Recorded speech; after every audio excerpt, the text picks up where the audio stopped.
Hey, we have finished Genesis, and I wanted to do a brief video on Joseph and just how at the end of Genesis in chapter 50, he really paints such a beautiful picture of Christ. And we know that Joseph is a Christ type, and that the way that he talks to his brothers that did him horribly wrong shows us a picture of Jesus. So in Genesis chapter 50, verse 20, it says, "As for you, you meant evil against me, but God meant it for good, to bring it about that many people should be kept alive as they are today."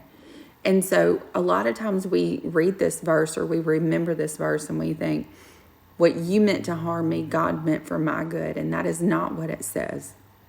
I've been guilty of that myself. Remembering it that, what was meant to harm me, God allowed, and that is part of it. God does allow things to prosper us. But in this instance, he meant it for good, to bring about that many people should be kept alive as they are today. This was not meant, him being taken to Egypt and him being able to interpret dreams and all of these different things were not meant to prosper Joseph. This was meant to prosper the nation of Israel and to save them from a famine, to show God's sovereignty, to show God's mightiness. And we see that in Jesus, that what Satan meant to harm, and we see that even foreshadowed in the very beginning of Genesis, where it says God promises that he will put enmity between Eve's offspring and Satan. That's foreshadowing Jesus.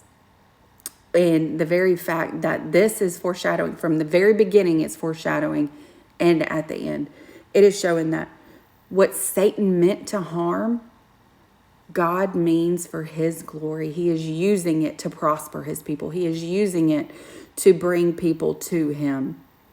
And that it says in here that many people should be kept alive, with the thought of with many people being saved. That's what Jesus does for us.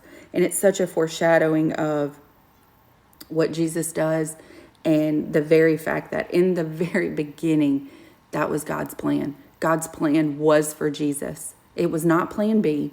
He was always plan A.